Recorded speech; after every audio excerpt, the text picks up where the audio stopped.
નમસ્કાર, આપ જોઈ રહ્યા છો નેશન પ્લસ ન્યૂઝ. હું છું આપની સાથે હેતલ ભગત. રાજપીપળા વ્યાયામ શાળામાં આદિવાસી બાળકોને વિનામૂલ્યે જિમ્નાસ્ટિક શીખવનાર ગુરુ કોચ ગૌરીશંકર દવેના 50 વર્ષની જિમ્નાસ્ટ કોચ તરીકેની ઉદાત્ત અને અનોખી સેવા સામે આવી છે. રાજપીપળા ખાતે છોટુભાઈ પુરાણી વ્યાયામ શાળામાં રિટાયર્ડ વ્યાયામ શિક્ષક ગૌરીશંકર દવે 50 વર્ષથી વિનામૂલ્યે જિમ્નાસ્ટિક, યોગ, આસન, કસરતો શીખવાડે છે. રાજપીપળાના નગરવાસીઓ લાભ લઈ રહ્યા છે. અત્યાર સુધીમાં 5000 વિદ્યાર્થીઓને તૈયાર કર્યા છે. એમાંથી 7 વિદ્યાર્થીઓ જિમ્નાસ્ટિક કોચ બન્યા છે. તો નેશનલ લેવલે 30 ગોલ્ડ મેડલ, 28 સિલ્વર મેડલ અને 29 બ્રોન્ઝ મેડલ જીત્યા છે. કોઈ પણ જાતની ફી લીધા વિના તન, મન અને ધનથી કોચની ભૂમિકા ભજવી જિમ્નાસ્ટિક શીખવનાર ગૌરીશંકર દવે અત્યાર સુધીમાં 5000 વિદ્યાર્થીઓને તૈયાર કર્યા છે. એમાંથી 7 વિદ્યાર્થીઓ જિમ્નાસ્ટિક કોચ બન્યા છે. તો નેશનલ લેવલે 30 ગોલ્ડ મેડલ, 28 સિલ્વર મેડલ અને 29 બ્રોન્ઝ મેડલ જીત્યા છે. તો 20 વિદ્યાર્થીઓને 20,000 હજારની સ્કોલરશીપ મળી છે. તો તેજસ પટેલે 51,000 રૂપિયાનો એવોર્ડ મળ્યો છે.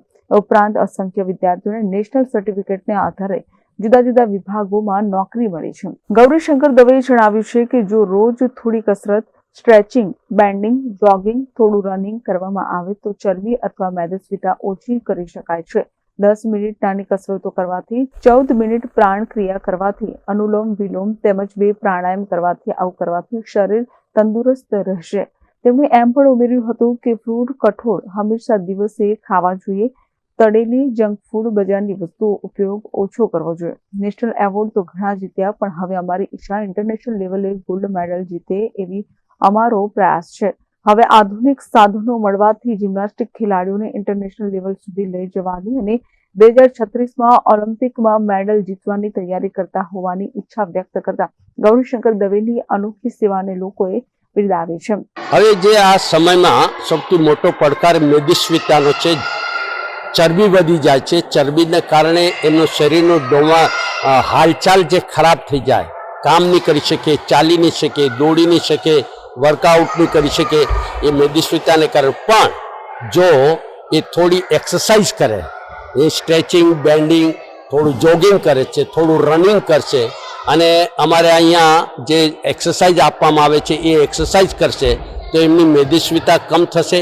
અને ખાનપાન પર અમે વધારે ધ્યાન આપીએ છીએ. બજારી તળેલી વસ્તુઓ ઓછી ખાય અને ફ્રૂટ્સ છે, કઠોળ છે, એ દિવસે ખાવાનું, રાતે નહીં ખાવાનું.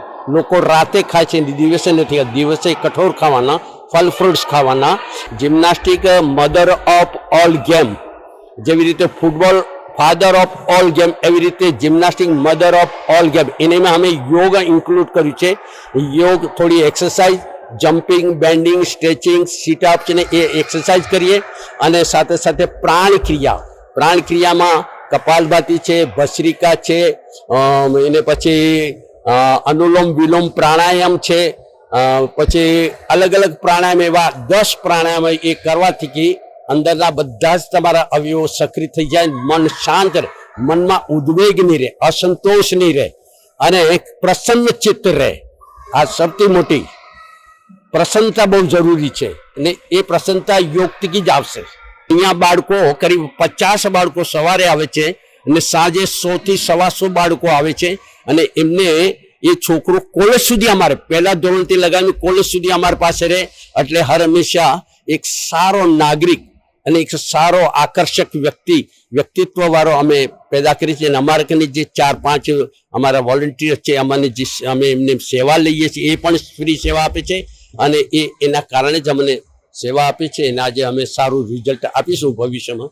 રાજવીબેન નાઈ વ્યાયામ શાળામાં લાંબા સમયથી અહીં યોગ, પ્રાણાયામ, કસરત શીખવા માટે આવે છે. સાથે પોતાના બાળકને પણ લઈને આવે છે. અહીં કોચ દવે સર ખૂબ સારી રીતે સવાર સાંજ 2 પાળીમાં વ્યાયામ કરાવે છે. તે પણ વિના મૂલ્યે શીખવાડે છે. અહીં ઓછામાં ઓછા 100-150 જેટલા લોકો અહીં આવે છે. અહીં આવ્યા પછી ખૂબ સારું લાગે છે અને કામ કરવામાં થાક પણ લાગતો નથી. આજના સમયમાં લોકો ગંભીર બીમારીઓથી પીડાય છે. એમાંથી મુક્ત થવું હોય તો યોગ, આસન ખૂબ જરૂરી છે. સમય કાઢી તમે પણ આવો. સ્વસ્થ અને તંદુરસ્ત રહેવા વ્યાયામ એક ઉત્તમ માધ્યમ છે. હું અહીંયા રાજપીપળા વડિયા પેલેસમાંથી આવું છું. અહીંયા છોટુભાઈ અબુભાઈ પુરાણીમાં સારું એવું ગૌરીશંકર દ્વારા આપણને શરીરને લગતા યોગ એક્સરસાઇઝ વગેરે શીખવાડવામાં આવે છે, જેનાથી આપણને ખૂબ જ સારું લાગે છે. હું ખાસા સમયથી આવું છું, મારા બાળકને બી લઈને આવું છું. યોગ એ એક પ્રાચીન વિદ્યા છે, જેનાથી આપણને શરીરમાં સારું એવું સ્વાસ્થ્ય જળવાઈ રહે છે, તંદુરસ્ત રહે છે, જેનાથી આપણને યોગ કરવાથી એક્સરસાઇઝ કરવાથી આપણા શરીરમાં બ્લડ પ્રેશર છે, ડાયાબિટીસ છે, એવા રોગોમાં પણ નિયંત્રિત કરી શકાય છે. જે આપણા અહીંયા ગૌરીશંકર સાહેબ છે, એમના દ્વારા એમના પાસે આવીને હું એમના પાસેથી ઘણું એવું શીખી છું, જેનાથી મારા શરીરમાં પણ મને સારું એવું લાગે છે. કામ વ્યક્તિ કરતી વખતે આ તે થકાન પણ લાગતી નથી, મન બી પ્રફુલ્લિત રહે છે. વ્યાયામ શાળામાં આપણને સારી એવી એક્સરસાઇઝ કરાવે છે. તો સમય કાઢીને બહેનોને, બાળકોને દરેકને કહેવા માંગુ છું કે એ પણ થોડો સમય કાઢીને અહીંયા આવે, જેથી એમને પણ સારું લાગે. Deepak Jagtap, nation plus news, Rajpipla. સમાચારોના સતત અપડેટ મેળવવા માટે અમારી નેશન પ્લસ ન્યૂઝની યુટ્યુબ ચેનલને સબસ્ક્રાઇબ કરો, બેલ આઇકન દબાવો અને જોડાયેલા રહો ફેસબુક, ઇન્સ્ટાગ્રામ અને ટ્વિટર પર.